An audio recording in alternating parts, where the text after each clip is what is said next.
Profanity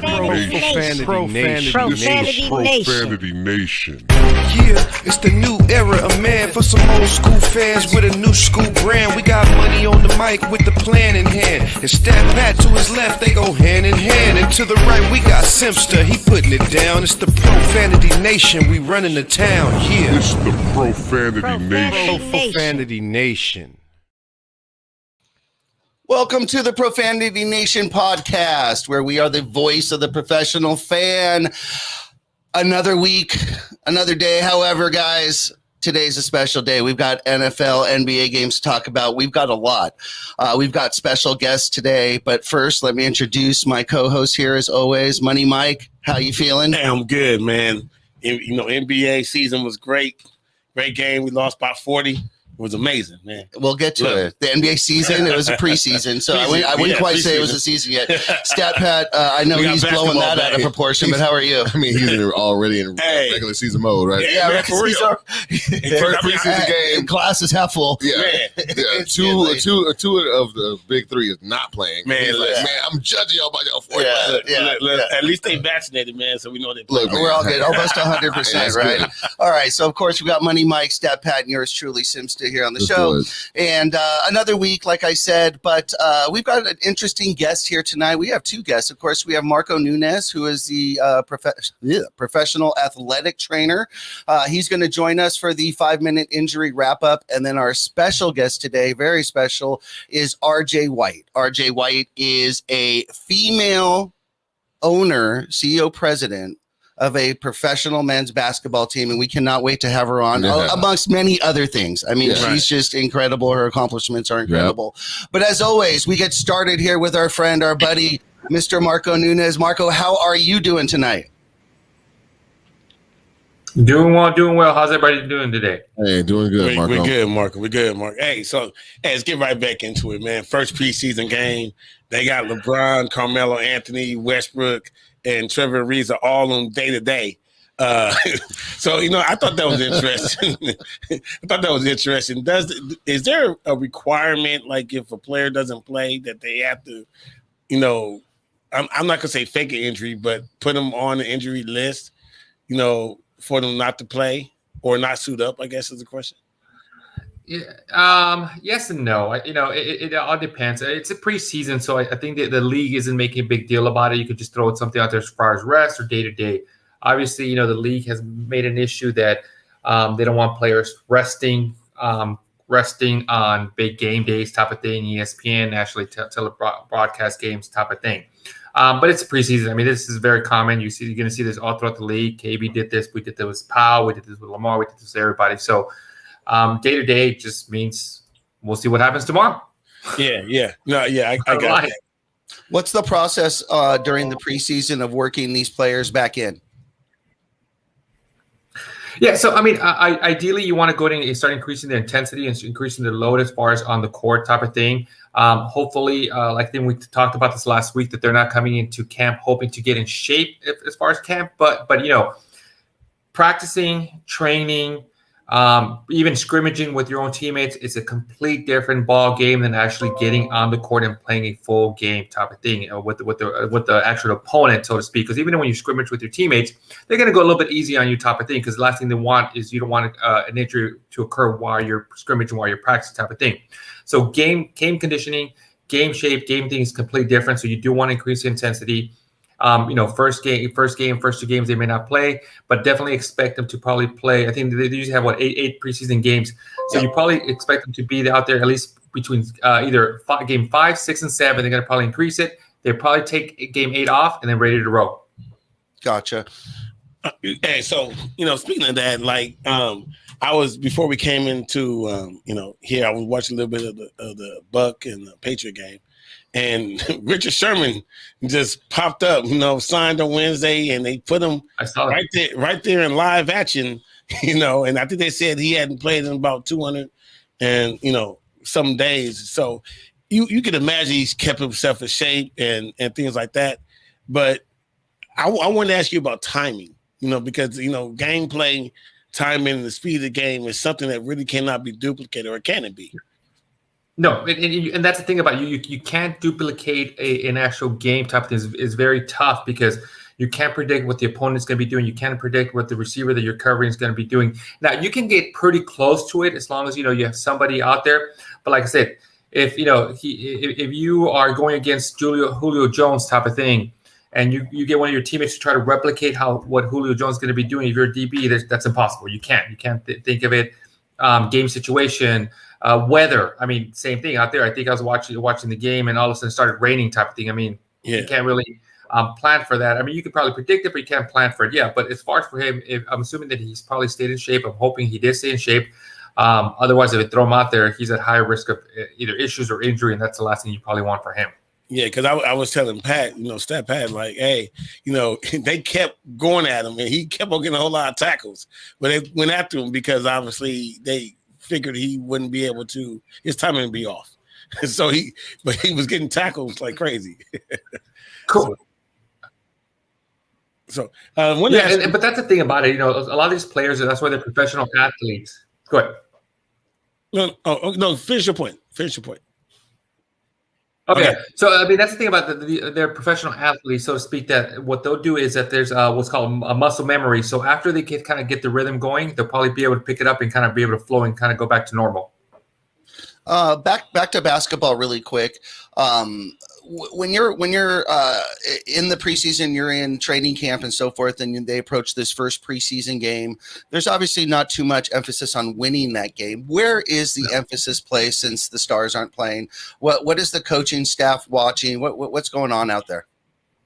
So, I mean, bottom line, what they're watching is basically the chemistry among the players, the rhythm, the timing, just like Money Mike had mentioned, as far as how they're producing. We're looking at the conditioning. Obviously, if there's any injuries or if a player coming back from an injury, we're tracking, tracking their load, make sure they're not compensating, anything like that. So it's not necessarily winning the game. It's more how the team functions, so to speak, as far as how they're playing within rhythm, how they're playing, how the chemistry is kind of, especially right now. You have a couple of new players. You have a new point guard. You have a new small forward with Carmelo Anthony. So they want to get that rhythm going, that chemistry going with these athletes type of thing. And then two, you're also evaluating your draft picks. Right now you have players that you're deciding whether you want to keep on training camp. Odds are that right now, the roster for the Lakers is probably pretty much set. So these athletes are probably trying to either decide whether they want to make the G League team or maybe potentially make another team. Exactly, just to show up for another team. Correct. Cool. Any questions? We're good, Marco. We're good. Awesome. Right. Please let everybody know the best way that they can keep up to date and keep in touch with what you've got going on, Marco. Yeah, thanks for everybody. So if you guys have any questions or want to follow me on Instagram, I'm at Marco A. Nunez 17, or you're welcome to follow me on YouTube at Evolve Athletic Performance. All right. Thank you, Marco. We'll see you next week. Have a great week. Sounds good. Thank you, Jeremy. Bye-bye. All right. So as usual, great info from Marco, you guys. Yeah. But let's get to it. All right. So with no further waiting, let's go ahead and bring on our very special guest. Let's bring on this guest is, again, one of the first women or the first woman to own a professional men's basketball team. Her name is RJ White. RJ, how are you? Thank you for joining us tonight. Hey. Thanks for having me. Yeah, this is great. Hey, I'm excited. Our pleasure. Yeah, this is incredible. So we've talked a little bit back and forth and was trying to set this up on LinkedIn, and I'm really happy that we finally got this going. But let me tell you something. We do a little bit of investigating here when we have a guest, of course, okay. And you are impressive in your accomplishments. And this is nothing new. This is you from the start. Since you were a very young girl, you've been very driven to accomplish a lot. Why don't we, I think you've done so much. Why don't we go give you a second to introduce yourself and tell a little bit about yourself and maybe what you've done and how you want to be presented, please. Definitely. Well, my name is RJ White. I am president and CEO of Vipers Pro Men's Basketball Team. We are located in Lake County, Illinois. I'm also currently looking to be the first G League or female G League team owner in history. That's my aspiration. I also have and just recently became the first female in history, I believe, to purchase a pro men's team in Europe. Absolutely. That's amazing. Hey, but you know what? Listen, like you said, we did a little background on you. See, and this is why I love your story, because my daughter, she's 13 years old, but she'll tell you that she wants a Tesla and a Louis Vuitton, and she's going to be an entrepreneur. Literally, if you talk to her, so she's going to go. She wants a Tesla. She wants Louis Vuitton. She's going to go US. She's going to go to USC and major in marketing and be an entrepreneur. So she's telling me this at 13. Yeah, what's amazing, and people are impressed at 13. Tell me what age you told your dad what you was going to do.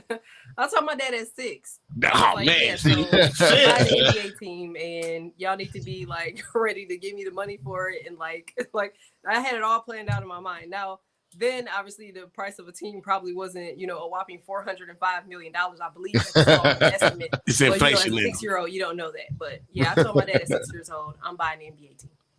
What from your first memory, what that you can remember, what was it that made you want to go that route? What made you think I want to buy a team, I want to own a team versus any other possibility with a basketball playing or so forth, which would be the most common? Yeah, the most common thing would be Barbies, like, or some type of, baby doll or something, as a 6-year-old, blocks maybe, but I would probably say it was just from what I seen. Back then we were just getting color TVs. Okay, I'm not gonna reveal too much about my age, but I got a good chance to see a lot of the B-roll, for the NBA, and obviously back then because I just seen Mr. Nunez, the Lakers were like a thing back then. Like if you weren't winning or you didn't have a star player, you were not making any type of TV at all whatsoever. And back then, the Lakers was actually, they had Shaq, they had Akeem Olajuwon, they were really in the limelight. So I just kept saying like, man, like I love it. Like I want more B-roll. I need to know what's going on behind the scenes. Like it was just like a rush for me. Like as a 6-year-old, like, okay, I have to be a part of it. So I've been following it ever since. That's incredible. Now, what was your first attempt at business? First attempt, I was 15 going on 16. I bought my credit repair company, where I created my credit repair company. And I actually got contracted with the military, was helping out militants with when they got deployed. They would like reach out to me and say, hey, I'm on my way to being deployed. Like, can you pay my mortgage for me on time? Here's my credit card information. Now, mind you, I'm a 15, 16-year-old. I know. About, privacy policies, what I'm saying? Like we have right now, you got all the people, like if a little piece of information leaked, they blow up emails and send out letters. They doing everything to let you know that your information got leaked. Back then, I'm in an office, I had a leasing space at 16 where I had all the stuff, file cabinets locked up, double locked. I had a waiting area that was double locked. And then I was in a secured building.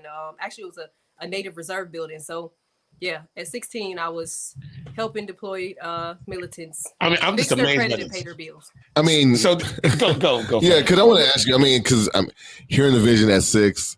You're talking about you have already like your company at 16, 15, 16, like. So I guess the bigger question is like, have you ever worked for someone? Like, have it always been an entrepreneur and like, have you? Heck yeah. Like the cliche that you start a business and you just gonna be a millionaire overnight is so not true. Like in the words of my parent or my mom, it's gonna take you at least 5 years before you actually build your business out. So even for me, like concurrently, in my teens, I wasn't directly working because I was in high school and I was doing my business. So I was using my business as like that way of that 9 to 5, if that makes sense. But the minute I graduated, which I actually graduated as a teenage parent, I was like, okay, now I got even more responsibilities. But people didn't know, back then that I actually had a decent amount of money. Even though I was having a child, I would not suggest that as a teenage parent. But I was one that was fortunate enough that when I had a child, I had the ability to actually take care of my child. You know what I mean? Like it wasn't the worst, financial situation, if that makes sense. So, knowing that I had a child on the way, I was like, okay, I'm going to get a job too. So I was actually doing 3 things concurrently with working a 9 to 5 once I graduated, having a child, and building my businesses, and I was going to school. So it was just one of those things, I guess. Okay, but look, I'm real about this. Because people lie about the age for many reasons, to get in clubs and stuff like that. I mean, so if I'm giving you my social security number, right? That's basically the necessary what I'm doing. How old you had to say that you were in order for them to hand this, information? They knew how old I was. Ooh, oh, really? They knew my age exactly. Like they knew what I was doing. They knew my business. I had an EIN number. I had my DUNS number. I had business credit. I had my licenses. I had my state of Michigan license. It was all mounted on the wall. So most people that were there, they were well aware of my age. Oh, that's amazing. And they were actually referring people to me because, like the way I was handling my business, it was like, okay, as long as it's getting done, it's done professionally. My information is secure, and I trust you, because ultimately that's what business is about, especially in that line of work.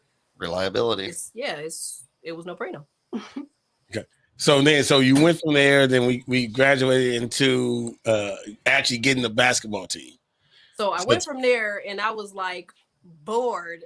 It was like, okay, like as you can see, even with what I have on right now, like I got on a hoodie, you know what I mean? Like right now, it's like, I just didn't want to be one of those, this is just my preference. You know what I mean? Like, I didn't want the pin skirt. I didn't want the button up shirt. I didn't want the dress in the heels. You know what I mean? It was like, I can wear that. Oh yeah, we've seen the pictures. But yeah, but it was just like, that just wasn't my aspiration and my dream. So I was like, okay, you got to get back to what you love, because, the energy is most high when you do things that you actually look forward to doing. Yeah. Right. And now being a parent yourself, and seeing your kids and seeing them grow up, are you a little bit more aware of how different you may have been as a child at 6 years old? Are you looking when you see now? My mom, like, she torments me with this all the time, because my kids act just like me. All right. Oh man. Like, my son is 8, and he's doing like a shoe resale business. Like, he's already like doing a layout for his online, store. My other daughter has a candle company, in which I think she's about to be partnered with like a big chain, like similar to Home Goods. My other daughter has a cell phone case company, and she got some of the top athletes and rappers as brand ambassadors. So they're just like me. Love it. That's perfect. But when you were raising them, you were looking at their peers.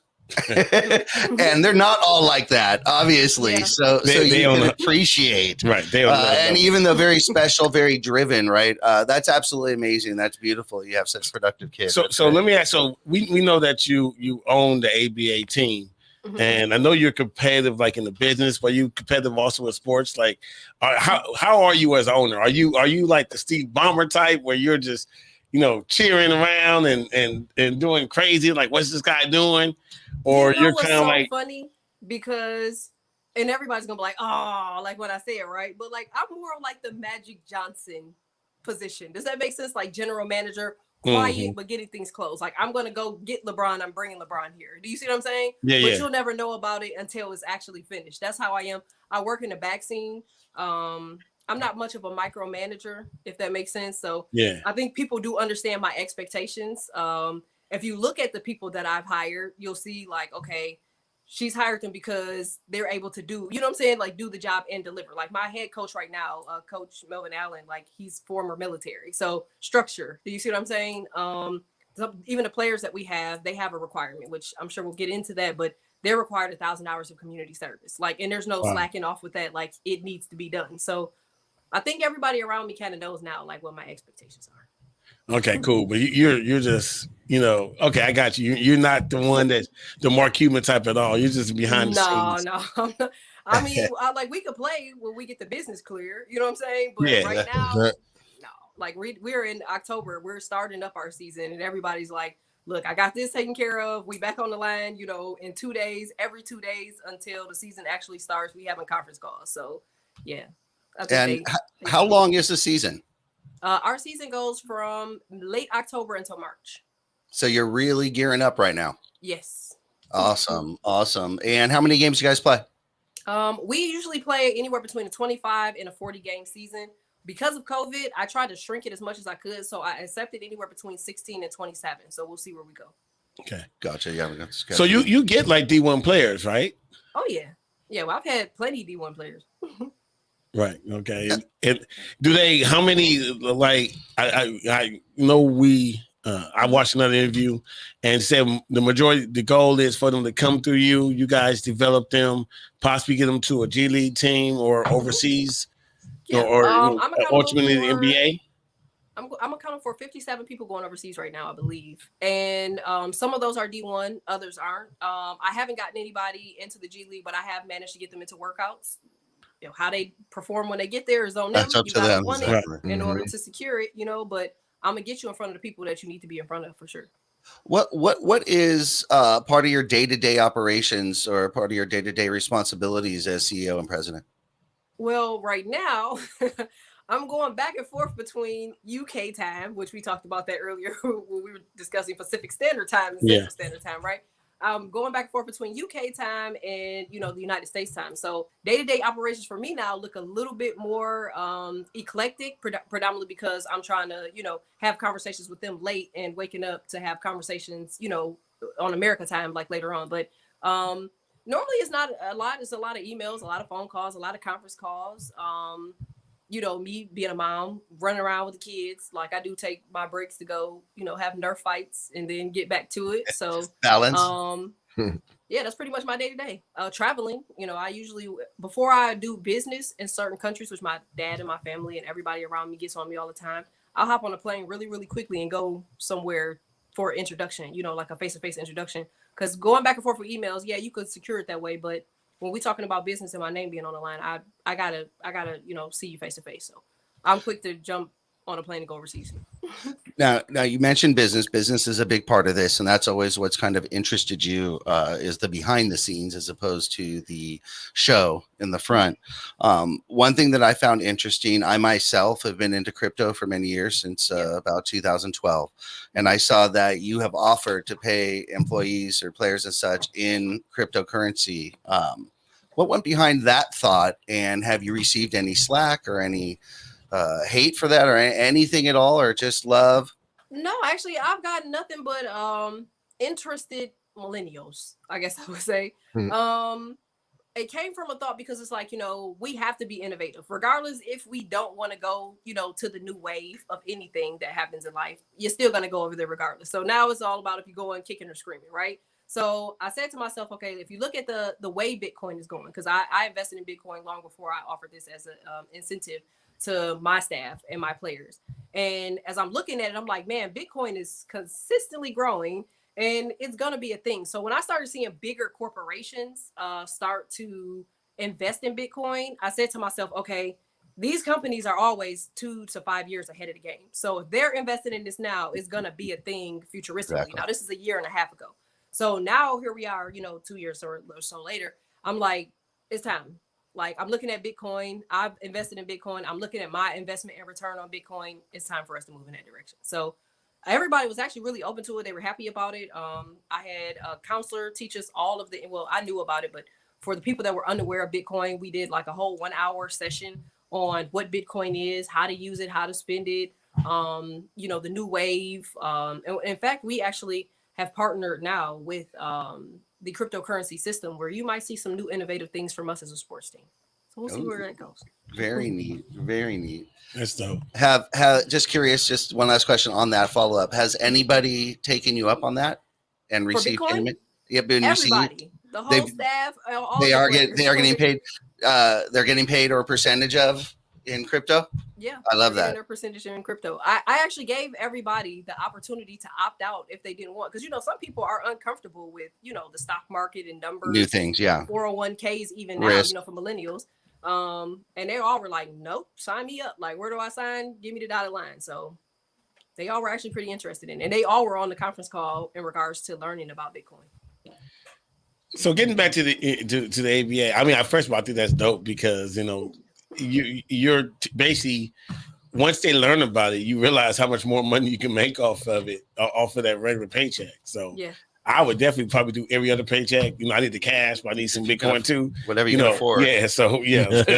we buy so many novelties. Like, think about it. If you're using Bitcoin to purchase your novelties, tissue, right. Socks, t-shirts, things that we normally buy that you could buy in the cryptocurrency world for almost half of the value. Wink, wink. I might be giving up too much information here on why people do it, but it's so much ways to offset and make your life easier by being a part of that, cryptocurrency crew, as I say. Yeah. And it's not too late. You can still be an early adopter, believe it or not. Yeah, for real.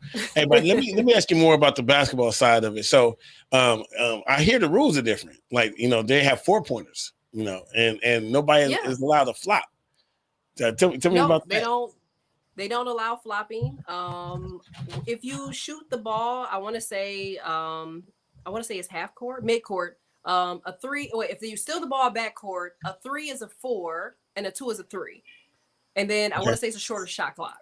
So the points for ABA can get really, really high, which is The main reason why I hired Wayne Tree Rollins because I was like, yo, I need a defensive stopper, okay? Like somebody like this that has that mindset, you know, the mental mindset to stop these guys before the half line, okay? And set up right there. So I hired Tree and he's been helping my coaches and coaching my coaches and helping the players, you know. So yeah, their rules are very different and your score can get up to I've seen, you know, in history of ABA, score get to 200 and so points. Wow. So yeah, you can get up there really quickly. So it's just regular, right? So I'm over there and I'm dribbling, I'm making shots, it's cool. But if I go steal the ball from Stat Pat and then go back, now that's 3 points. Yeah, if you steal the ball in backcourt, any point that you have is double. So a 3 is a 4, a 2 is a 3. Oh man, let's do Can it. you imagine that? So if you actually get somebody on your team and your number one position is to make sure when they get to half court or backcourt that you steal the ball, your points are gonna rack up. You know what I'm saying? I'm gonna find the one. I'm gonna find the one with the least amount of handles. You know what I'm saying? Right. And I'm gonna steal the ball from him, and I'm Steph Curry, and then I'm getting 4 points all the time. The good thing about this league is they make sure that everybody here has handles. So you gotta make sure you coming with some heat. So it's very competitive. Are there a lot of foreign players in the league? Not many, but it is now because of me. I actually just got one of the Bahamas national team players that plays for us, and which is Bernard Bombay II, and then we just got 2 of the Jamaican national players to play for us. So it is now. It wasn't as many before. You'll find one here or there, but I just put 3 on our season for this season. Now you've been pushing, of course, because you're not going to stop. You'll never be happy with any one thing. So you push probably more than any other team out there to be globally recognized. Mm-hmm. What is the reason for that? What is the value? Obviously, recognition is great, but you see other values in that, right?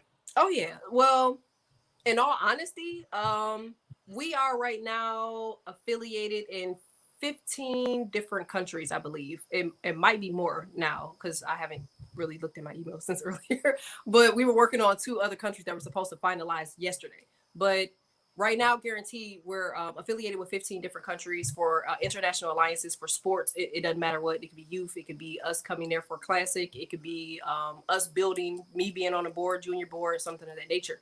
The goal of that is each one of these companies or countries that I go to, there's companies there, right? So I can network, I can partnership, I can, do whatever needs be. But when I get to my overall goal, I am making that one team a global asset. Okay, so look, you're way smarter than me. You're gonna be an NBA owner. How long do you think it'll take you? About 5 to 10 years. I think 5. What do you think? I'm hearing 5, but conversations are starting. Awesome. That's beautiful to get some involvement in there. Do you have any mentors, specifically male or female, interesting? Not per se, no. And I'm open to mentorships, but I don't have any per se right now. Like I feel like a lot of the knowledge that I have right now, I've done from a lot of reading, research, analysis. Where a mentor will give me their vision of how they feel like it should be. And sometimes mentors can be helpful, but depending on what your underlying goal is, they can also hinder your vision because it's their perspective. So I'm open as long as it's, mutual. True entrepreneur. Spoken like a true, because you're right. When you get that other input, they can sometimes put a box around your idea. Mm-hmm. And then that can sometimes put you in a box. So I completely understand.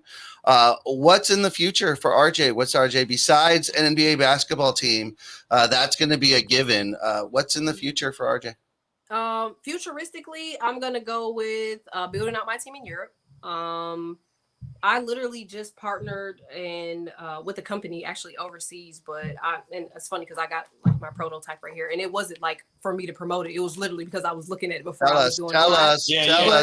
We got the time. Tell us. Break the news. Let's go. Yeah.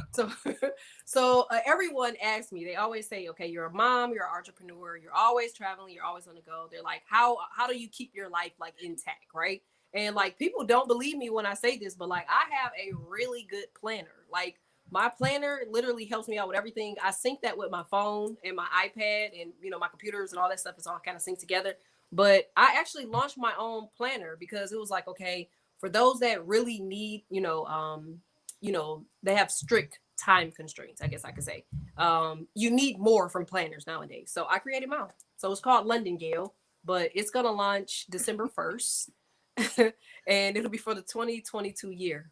Man, what can't you do? Hey, but you know what? I'm gonna tell you why that's. Oh man, oh, okay. that's funny. But I'm gonna tell you why that's so dope, man. Like I was, my daughter's a Girl Scouts, and here I go, shameless plug. My daughter's a Girl Scouts, but I was talking to one of the dads, right? And the dad, they have, his daughter does Girl Scouts, but she also does volleyball. He has two sons that do football.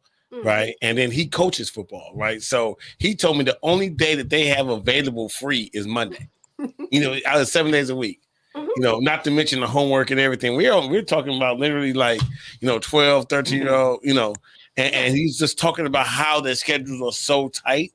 And so those types of things like that planner is definitely something that I think a whole lot of people will need. Oh yeah, like I'm my kids are homeschooled, so okay. I'm doing that, making sure that the teachers are okay with their work and they're turning their work in, because I don't know if you've ever been around an 8-year-old, especially an 8-year-old boy. If you tell them, hey, sit here and do your homework, like the odds of that actually happening are almost slim to none, at least in my house. Okay, so I gotta chase him down. With me, it was none. Exactly, I gotta chase him down, like sit down. Do your work. All right. Whatever you don't understand, I'm making sure you understand the phonics. If we got to watch videos on it, if I got to write it out to show it to you, I'm going to make sure you understand it. So, yeah. So I really believe that when they say Mondays are, the only day available in our household, I'm usually looking at about Wednesdays, Sundays. Like those are probably the 2 days that I got, for me, for my own self, taking my own time for myself, usually on Sundays.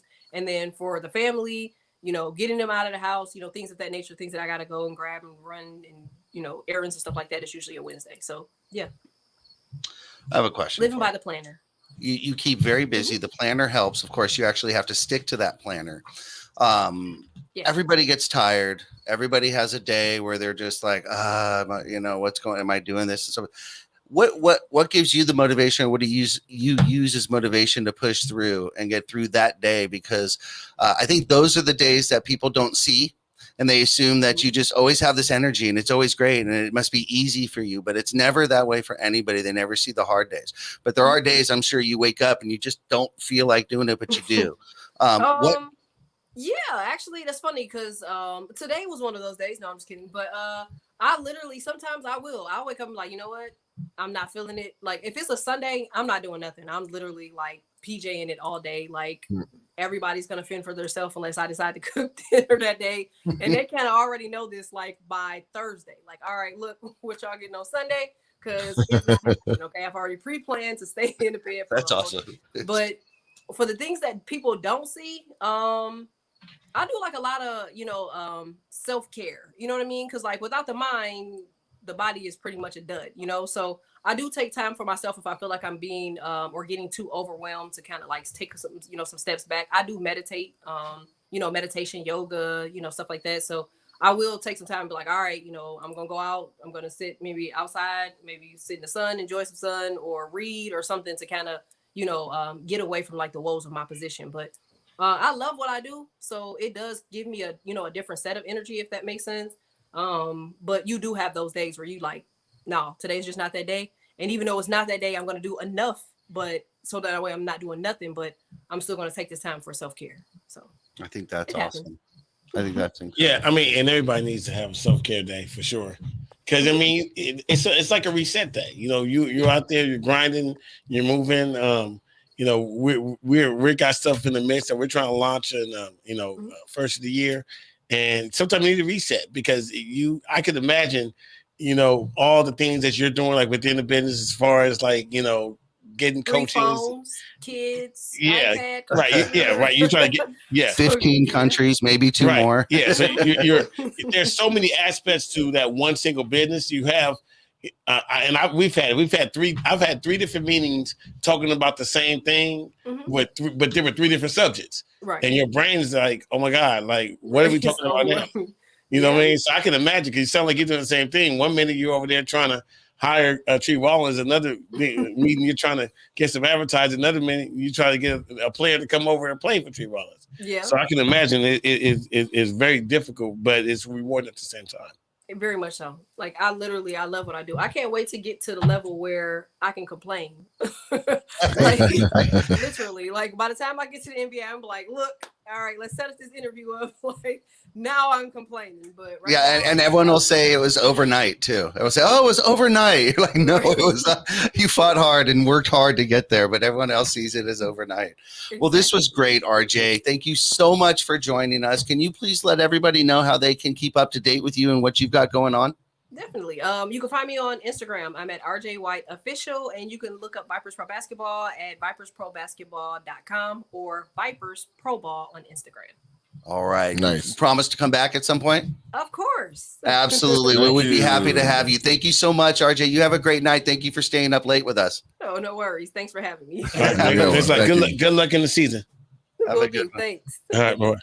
All right. RJ, wonderful, right? Yeah. I mean, again, so accomplished. I get exhausted just hearing what she accomplished by the time she was 16. Man, I mean, for real, like that's crazy and amazing because you know, but you know what though, it proves that you can start being an entrepreneur at any age. You know what I mean? And that's to me, that's like really inspiring. Lemonade stand. Well, Man, all the kids though. got like. Well, look, because I look, I had a conversation with my mom one time. You know, my mom worked 47 years with her company, and she didn't like the fact that my daughter was saying that she wanted to be an entrepreneur. But what I had to explain to my mom was, I said, "Mom, they don't breed career employees anymore. Like, you know, AT&T doesn't want nobody to be there 30 years anymore. They, you know, the post office doesn't want, because I always say, you always know somebody that works for the post office or the phone company, right? Like, think about it. You know somebody that works those two places, either post office or both. You know somebody that works for the post office. I guarantee it. But again, they don't. But the post office does not make and breed career employees. They don't give pensions. They don't do the long time stuff anymore. It's too expensive. So now you know what you have to do is to become an entrepreneur, to really be able to further and actually be really, really successful. These homes out here $1 million, and you're not making that money anymore now. They starting you at $18, $19 an hour, and they're like, hey, that's above minimum wage. Stop tripping. So that's the.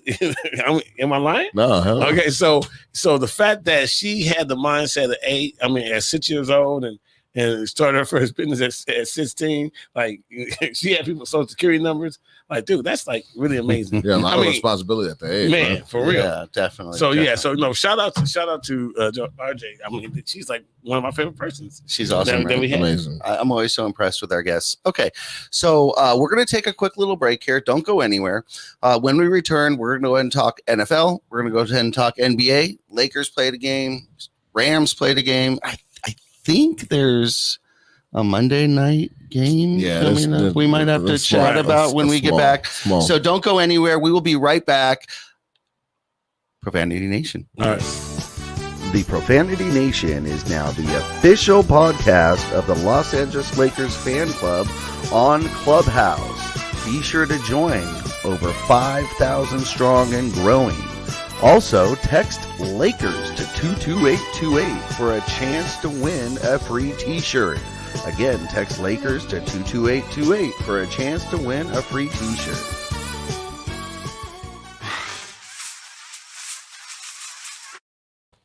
Hey guys, after a long weekend, I like to just chill out. Actually, a long week, and then going into the weekend, I like to chill out. Sometimes I like to just have a little drink, but I don't like to drink alcohol that much. So what I'll do is I'll go stop by this place in Chatsworth, Pure Life Alternative Wellness Center. Okay. They've got different types of drinks that can still make me feel okay. We're just going to say different types, because Apple doesn't like it when we say certain words. So we can say other words. But Pure Life Alternative Wellness Center in Chatsworth, California has got everything you need, edibles, tinctures, all that good stuff, to make you feel good, to make you feel right, and keep you healthy. So be sure to stop by there. Again, that's in Chatsworth, California, the San Fernando Valley, the real valley. And stop by there, say the Profanity Nation sent you, and they're going to take care of you. That's for sure. So don't hesitate to go take care of that. Also, I just want to thank and put a special thank you out to the Good News Network, Good News Radio, and everybody there, because they are awesome. They are our family. This is the studio that we record in, and every week you see us in. That is TGN. What you need to do is you need to go online and you need to go to the Play Store or the App Store. You need to download the Good News Radio app. Incredible shows on there. Our sister and brother shows that we have on this network are absolutely incredible. Whether there's sports shows, talk shows, or even Spanish speaking shows, they're all on there. Just download the app. You're missing out if you don't. That's where you want to be. You can hear us live on that app, TGN, the Good News Radio, or on the Clubhouse app in the Los Angeles Lakers fan club room, or YouTube, Facebook, or Twitter. Those are the only spots. But let's get back to business, guys. Thank you for sticking with us, everybody. All right, so let's start with just the basic here, and then we'll move on to the biggest. Let's start with NBA, because NBA is still in preseason, and they just got going. I was lucky enough to go in the building today at Staples Center, and I did catch the game between the Lakers and the Nets. Okay. It was a good vibe. Fans are excited. That's for sure. The game. What does good vibe mean? You know, that's like saying, you know, ugly baby is very reactive. Like, oh, look how alert they are. Yeah, exactly. Well, the fans. I'm talking about the fans. The fans were really excited for just the first preseason game, and considering that the big stars weren't playing. AD did play, of course. If you didn't watch or hear, AD did play, but no LeBron, no Westbrook, no Carmelo, no Trevor Ariza. But just about everybody else played. Yeah. And some of them played pretty well. I liked Nunn. I liked Monk. Money Mike was not impressed. He expects us to go not just 81-0, but he expects the preseason to be perfect too. Yeah. No, look. Here's my own thing, and let me just say, I am not concerned. But when I look at this, and we talked about how our roster is kind of already filled, like we got our 12. You know what I mean? You know, right. we're trying to figure out who the last two gonna be. How are they going to get minutes? But our 12. Correct me if I'm wrong. Our 12 are signed. Right. And they should be, and I got that, you know, the starting is not playing, but our 12 is signed. And their starters didn't really play, right? Like on the other side. Maybe Kyrie did, because he's not gonna play at home. No Kyrie. See, there you go. So Kyrie didn't play. No Durant, no Kyrie. No Durant. So okay, so now Cam Thompson. Yeah, so you Cam Thompson, who's that? We don't know, right? But he's over there balling against people who we already have under contract. So my only thing is like, yo, you guys got some stuff to work on, some timing and things like that. You know, we don't have to win, but you know, can we be competitive? Yeah, I hear what you're saying. However, when I'm thinking about how the team is made up, and we're looking at primary ball handlers, like it just, we were just a collection of parts. So it wasn't like we were any kind of cohesion. And personal, when we're talking about a Frank Vogel-led team, we're talking about first and foremost defense. So you had some of that, but we don't know where these guys are going to, land and where they're going to be at. One thing I did notice when it comes to, having like Nunn, and also the guys like Bazemore. I like Bazemore, but I think Bazemore has put himself probably by third in that shooting guard. He started today, but I like, of course, everyone wants to talk about Monk, because he really was the one. But then Ellington is going to also be a part of the because he has a better defense, I think, and so he'll more consistent, and he'll probably start. But one thing we know about the Lakers, especially under Vogel, you can start, but your minutes is what's more important. You can start and have all that glorified, and you want to have a start 6 streak. minutes a game. Go for it, but heavier. Like you JaVale McGee, start and just don't play after the third quarter. So it was interesting. I mean, I want to see what you guys think about some of the players. Money? I know we lost by 40, Mike. Yeah, I mean, like, I just listen. I just want to be a little bit more competitive, like all the time. We go on the court. You got to try to win. I know it doesn't count, but I mean, we. Mike, am I wrong? Am I wrong? I mean, if you asking me if you're wrong, but I'm not going to subscribe to the fact that I'm going to look back at a 40-point blowout in preseason and take from that. Like, oh, that's where the trouble started. Like, I don't know what to take First from that. game of the I can't season. look too much into that. I can just look at individual performances and then imagine how they're going to fit with the guys that are not there. That's all I could do. But isn't the philosophy though that okay, I want to be the first person coming off the bench. I want to be in the rotation. These people should be playing for those positions because those are the only job openings we have basically. Okay. Are being the sixth man, being in the rotation player, things like that. So when you don't have the stars playing, they should be able to go and excel in that. So when you have Jeff, you went to the game and you decided to leave at halftime. Yeah, that tells me you weren't even entertained. I went to go, feel the vibe, like I said, vibe. I went to go check it out, see what it was like, see what the stadium was going to be like, what it was like to access and all that stuff for this season. I wasn't expecting much from the team, to be honest with you.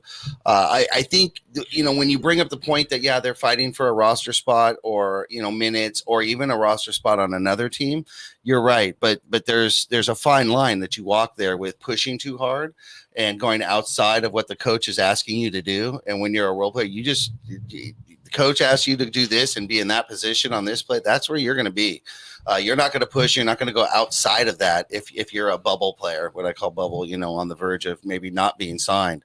So I don't think you're going to see those players jump out of the court or do anything unexpected at this point. They're going to try and just play by the rules and catch a ride on this train because they know where they stand in the food line. It's funny you say that. Speaking of bubble, I mean, remember what the Lakers looked like before the bubble? Yeah.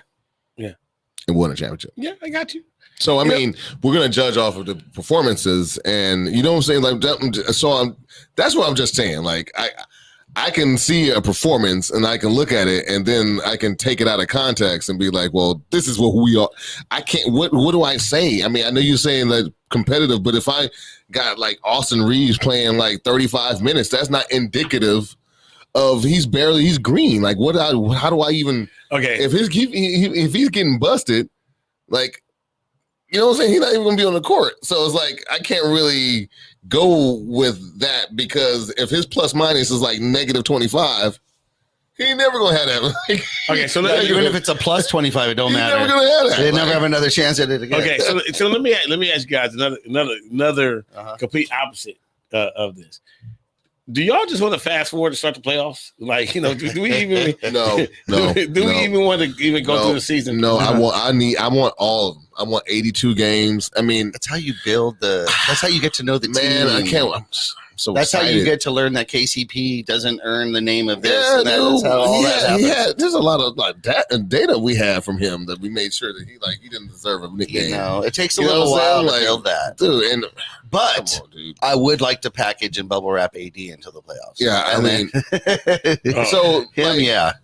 So put some like if we go bowling, put the little bumpers on, exactly for him, and then playoffs start, take the bumpers off. Yeah, got you. Like he should start the game and only get 6 minutes a game. Make sure he's healthy. I think he's the only guy that really worries you. Um, And that's my question. The one that we worried about, they played. Well, look, man, he needs to go out there. I mean, I'm sorry. He needs to show that. I mean, he has a play.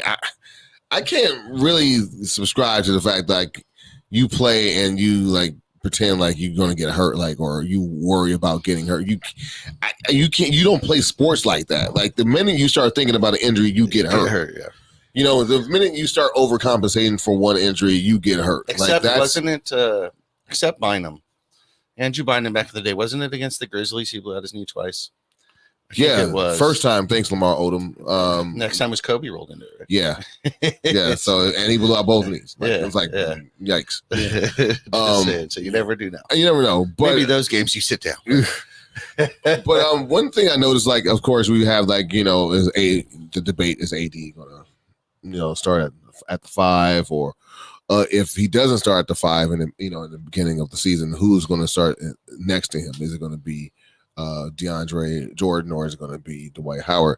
DeAndre Jordan actually did get the first shot to start with him, and I think that's the way you're going to have to go because it almost feels like JaVale McGee to me. Like when Dwight Howard came off the bench, he brought a lot more energy. Yeah. And I think that's what he infuses the bench players and the whole squad. And we needed that. That's why I'm like very interested of if his energy, and then like same playing with a person like Westbrook and seeing how both of that is going to happen, how that's going to mesh. I think it's going to be infectious. I think it's going to have a lot of good coming out of that. You got to make sure that you keep the ball in Russ's hands. You kind of like, if you do not let Russ be Russ, he is going to chop his value. He's not going to be a floor spacer, so you can't take it out and then tell him to sit in the corner because he doesn't have a good shot. So you have to let him create, and then but that also what Money always talk about, like how is LeBron going to be able to handle that? But I saw a lot of other pieces on here where I think they're going to be able to spread out and distribute all of those duties without burning out one or the other. So see, last season when LeBron wasn't on the ball, who did they have? That's true. There's and then Caruso. Yeah. This year it feels like they have more options. Oh yeah. More options to bring up the ball. Yeah. That's for sure. But listen, and y'all know I've been saying it the whole time. We got to make sure Westbrook plays his game. I mean, to me, that's the most important thing that they need to figure out is to make sure that they have Westbrook in a position where he could be successful, therefore the team could be successful. And I think if that is, like I said, LeBron not having the ball as much, playing off ball, whatever that is, they need to do a little catering to him, because if we do that and we get him comfortable and he's happy, we know if nothing else, he's going to give us his all. And that's like you said, if Westbrook is able to play like Westbrook, which a lot of people are trying, a lot of Laker fans, the thing that we kind of like in our recent memory, since it's only been almost a year since we were in the bubble, even though it was like that last season was weird. Yeah. We remember a lot of Laker fans remember the Westbrook from Houston and kind of like scoff at the Wizards Westbrook, and that's the highlights they need to watch, because he actually still had the athleticism. That's another thing. You need to see his explosiveness, that he still have that. And that's a big part of Russell Westbrook's game, and he has that still. He's able to go, and he was a defensive player when he first came into the league. So if Vogel can tap into that and make it more of a defensive rounded player, I mean, he could be he can be the spear of the defense. He can be the tip of the spear, if you will, like being able to go ahead and be that defensive, not stopper, but just to slow him down, and get those easy steals and get those breakaway dunks that always energizes the crowd. Like I think I'm really excited about. That's my guy. I'm really excited to see. I mean, like most Laker fans, we're really excited to see Westbrook. There's a little bit more details breaking this last week about the trade and how that came about. One of which is that he didn't necessarily ask for a trade. He just said, "Hey, I'd love to play for the Lakers," at some point, and that kind of happened. But I guess the owner of the Washington Wizards said, "Well, hey, how about the Clippers?" He said, "F no." He said no. So I mean, you gotta love that. Right. You just have to love that, as opposed to the Paul George. He said, "I'm not going back to play with PG." He could have gone back to team up with PG. Think about that. They just left OKC. They were all buddy. He already knew what he had. F no. But and that story also has another layer to it when you think that Kawhi recruited Westbrook first. He did. He tried to get Westbrook first. And so the fact that to get Paul George over there, Kawhi used the information that he gathered from Westbrook and gave and told him, like, well, he's already thinking about you getting like trading out, and won't you team up with me? And that's how they got PG. So if Westbrook is really going to go to like the snakes, that kind of like Westbrook is that type of guy, and he's not that guy. First of all, he loved the Lakers. That's number one. Yeah. Number two, he's looking at both of those guys. Like, first of all, it's like, okay, Kawhi, you dirty, because you didn't have to do me like that. And then PG, like, I mean, we were building something here. It wasn't like they were Like, I mean, just committed. Yeah, I mean, and yeah, he signed a long-term deal. I mean, you know, he had that party, signing party. You know, I'm scared. You know, but one thing about like Westbrook, and which I haven't seen Westbrook this happy in a long. I mean, have y'all seen him smiling? Like I mean, this, it's usually the style. The permagrin. Now he is happy. He I looking think at everybody happy though. Carmelo's happy. Oh, everybody's happy. Did you hear that? That's crazy. Hey, did you hear that Carmelo called LeBron the GM? Yeah. Said you the GM. So I mean, look, like I said what that like a month ago. Yeah, you the Remember GM. that was my out of bounds. Yeah, you the He said, I'm the GM. GM, man. You want to come over here? We'll do that. Man. All right. So we love our Lakers, but there's also more to talk about. We're getting short on time here, guys. NFL games. Rams finally lost today. In fact, they got pretty thoroughly they got beat. smoked. Yeah, They got smoked. They got thoroughly beat today, but I guess that's bound to happen, right? So they're 3-1 at this point, or no? Yeah, it's bound to happen. But if you had to like say they would lose to the Cardinals, which is the division foe, excuse me, it would be in Glendale. You wouldn't think it would happen at SoFi. And in the such thing a is, manner. Yeah, and you know what? That just says a lot about. I mean, hopefully the Rams can come out of this, because actually I think they overlooked this matchup because they've always beaten. I think they've beaten them like 8, pretty much 8 times in a row, but they already beat Tom Brady the week before. So they were coming off that high. And I just say it could be a trapped game, but you can't really. I mean, it's division foe, and that division foe was also undefeated. So you just can't let that happen. You can't let that happen. Yeah, see, the thing about that is like when you look at the Rams, you know, and Timothy McVay. No, man. Why do I keep on saying that? No, man. Where's not the Unabomber, bro? I mean, not the Oklahoma Bomber. I was just gonna say McVay. Sean, right? Sean. I'm gonna say McVay. I'm not even gonna say the Sean. Man, I keep doing that. You know, you said no, my fault. But we know, but when you look at that, it's I don't know what it is about the Rams where you get like, okay, we're good. We really are good. We can do this. And then all of a sudden we go against somebody that's good, and then it's a letdown. You know what I mean?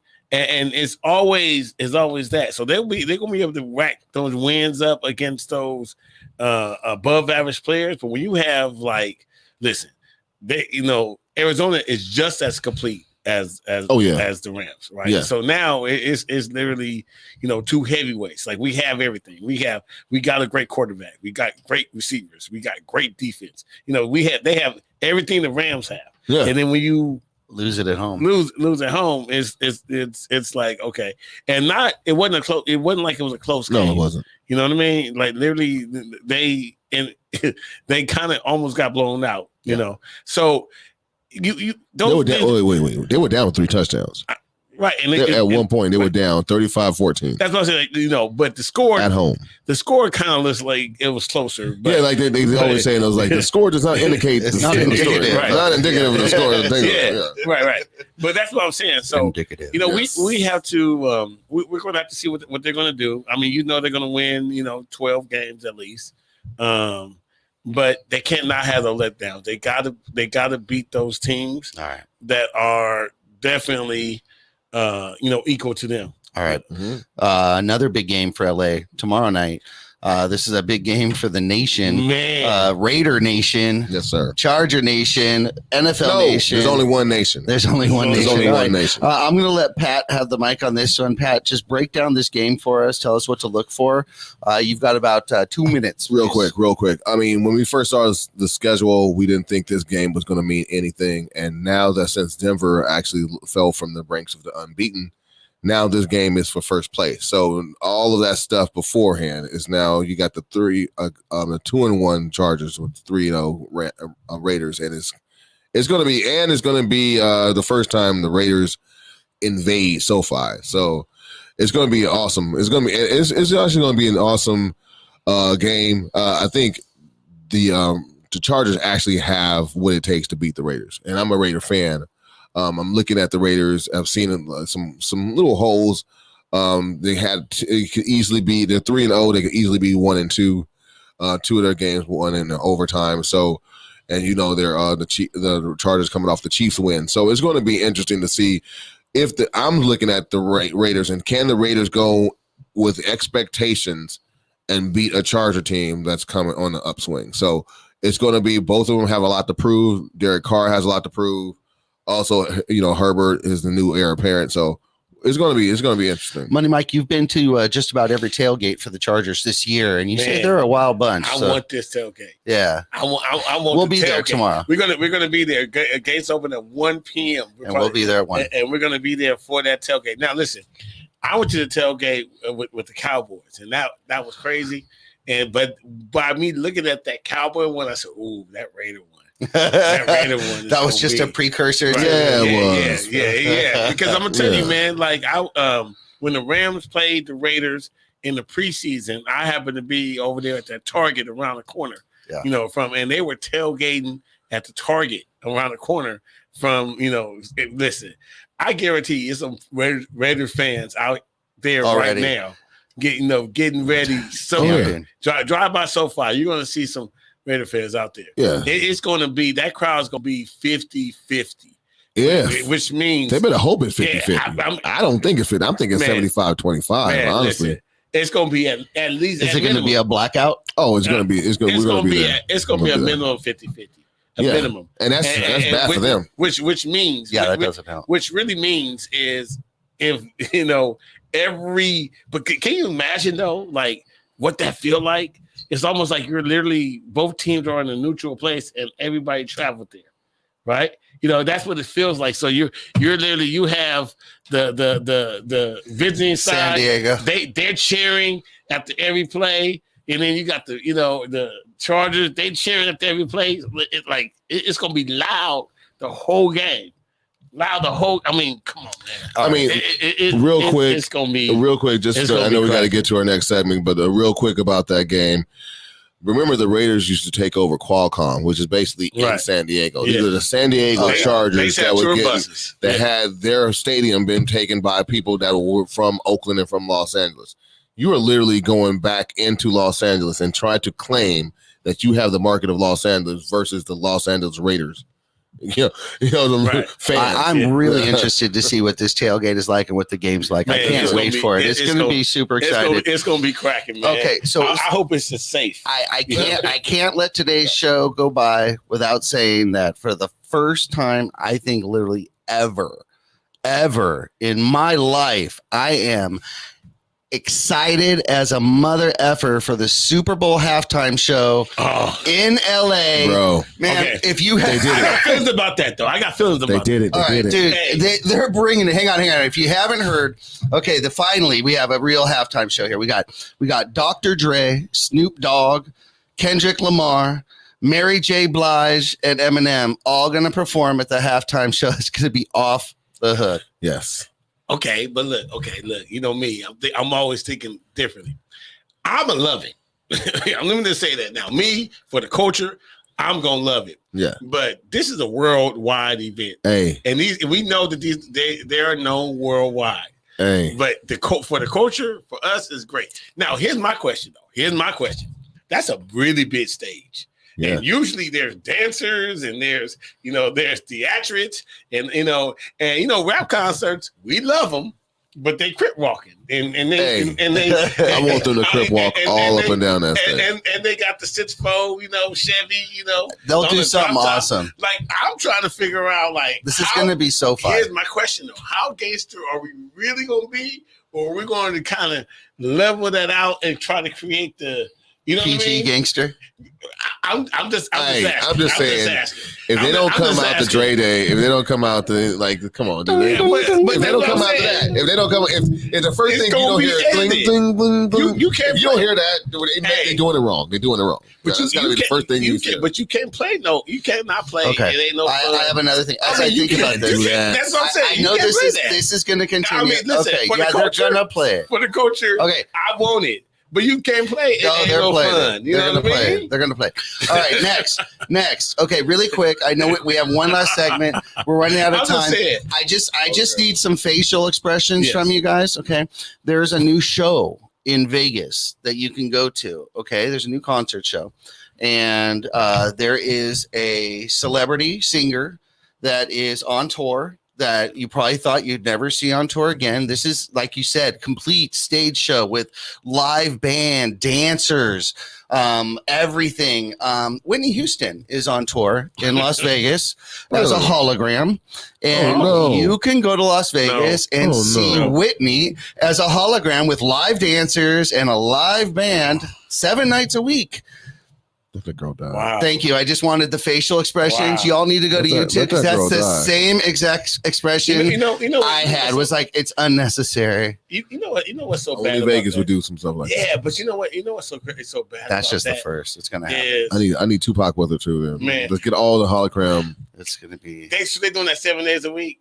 Oh wow! I mean, man, here's the problem. Dead Whitney has a residence in Bro, Vegas. okay. Here's the problem with that. At least they Like, get off strip, like Golden Nugget. Yeah, Like I think I was watching The Voice like with my kids like the other day, and people were just singing, and I'm like, yeah, they can sing, but they don't have it. You know what I mean? Whitney had it. It was just something about her voice, and there's very few there's very few who could get to she's like best. Whitney level, right? And do I want to see that as a hologram and a recorded voice? No, with live dancers doing this around a hologram. I mean, I couldn't. The only way, I'll be honest with you. The only clownery. way tacky. No, but the only tacky. But here's the thing about that. Exactly. I think the only way that I probably would really want to see that is if they did the hologram was the actual concert that she actually did. Okay. You know what I'm saying? So a hologram of the whole concert. Of a concert of her actually singing live. The clips that I saw looked like they took her right out of her videos. No, see, you can't do that. All different ages. I need her to be interacting. If listen, we gonna do this. We gonna make this work. We gonna find her. We gonna go and find the tour that was recorded and have that hologram duplicate that performance. You know what I mean? Because that way now we're really getting the feel. If we're literally just pressing play, and I know I'm paying $150 for this, more than that. Probably $200 because it's a hologram. And Vegas. Nah, I'm good. No, I need her 100%. I need her to be reaching out and be talking to somebody. You know what I mean? Like they're doing a concert. I want to see some magic. There's too many Vegas impersonators. For that. Yeah. Okay. Yeah. So I'm glad I got you guys with that one. Okay. So as usual, we always finish our show with a segment we call Money Mike's Out of Bounds. What that means is Money Mike's going to share his opinion on a topic or a subject, and he just wants to know: is his thoughts in bounds or out of bounds? Okay. You know what?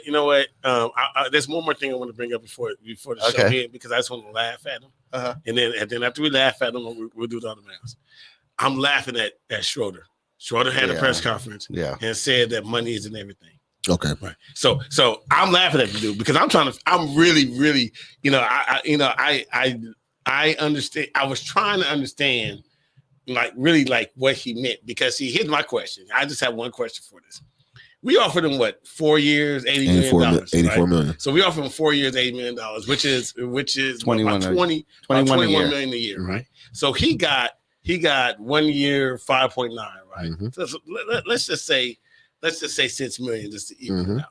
Okay, so if he's telling me money and everything, is he telling me that we just do 1 year, 21 million minus 6 million, that's 15 million. Was he just going to donate the 15 million to charity and just live off that 6?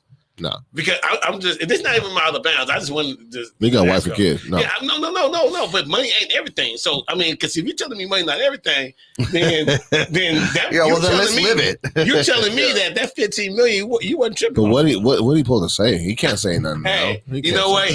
That's all he can say. But you can't say. He's talking to himself when he says that. By the way, he's not talking to us. Yeah. You cannot say. He's money. Convincing himself. No, but you can't say money not everything. Yeah, that's what he's telling himself every day when he wakes up. All right, cool. All right, Money Mike's out of bounds. Go for it. Out of bounds. Okay, cool. Hey, so y'all, it was a big game today. It was a big game. Sunday night football. It was Tampa Bay. Didn't even talk about that. Tampa Bay and the Patriots, right? Yeah. And I'm watching this, man. And all week we've been hearing about Belichick and Brady and Brady and Belichick and Brady. And I'm watching the preview to it, and they got all these. Everybody's coming to this Patriot game with this number 12 jersey on. Mm-hmm. for Brady, you know, and I got that they have love for him. I'm rocking with the love. But then they asked some people, they said, are y'all going to be rooting for Brady? You know, and some people were like, yeah, you know, what he did for us, yeah, I'm rooting for him. Now, look, am I out of bounds to say that it don't matter what player it is? I'm team over player. Yeah. It doesn't matter what player it is. Am I out of bounds to say, you ain't on my team, I don't want you to get hurt or nothing, I can still like you, but I'm rooting for my team over my player. I'm out of bounds to say I'm rooting for my team regardless. No, you're in bounds. You're completely in bounds. And I actually saw an interview with big Boston boy Matt Damon. Okay. And Matt Damon stated he would root for Tom Brady over the Patriots. Yeah, see, that's ridiculous. That's ridiculous. That's ridiculous. That's ridiculous. You know, I don't even want, like, look, you know, and I love what Belichick said. Belichick said, I wish him luck, but not on Sunday. Yeah. You know what I mean? That's it. You know, so I just want to make sure I'm not tripping because no, you're in bounds. I'm not. No, you're in bounds. I'm like, y'all, I mean, I can't do that. I can't go and be excited about somebody else who voluntarily left. You know, let's keep it real. They voluntarily left, you know, coming to a stand. I'm excited to watch him play. Nah, I can't do that. Yeah, you're in bounds, bro. And I even thought about. I asked myself, I was like, what if that was Kobe? You know, I still couldn't do it. I'm a Laker fan. Yeah, Lakers first. I mean, I love Kobe. Don't get me wrong. And you always will. I always will. And I will watch Kobe play against somebody else. Hey, actually, this is a great year to actually test that really quick because how many Lakers came back this year? Not necessarily historically great, like we've got Dwight back, Ellington back for another session, Bazemore back for another session, Rondo back for another session. So, you know, you got these guys back. You support them. It's all good. Yeah. All right. Well, I'm happy I'm in bounds. You're in bounds. 100%. 100%. Not too many times. Everybody, thank you so much for joining us tonight. Thank you to our guest, Marco Nunez, and especially RJ White. She was incredible.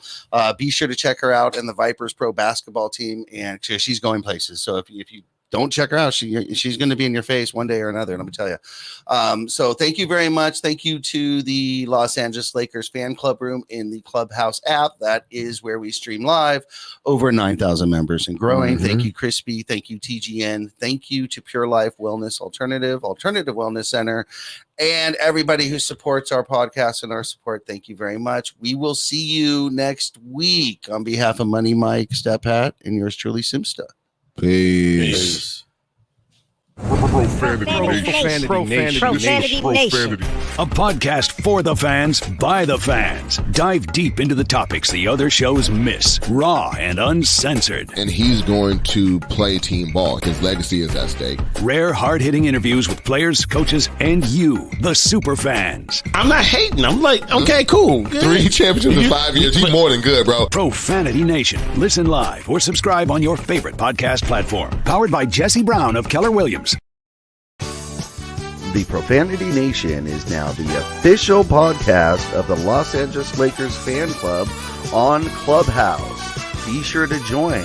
Over 5,000 strong and growing. Also, text Lakers to 22828 for a chance to win a free t-shirt. Again, text Lakers to 22828 for a chance to win a free t-shirt.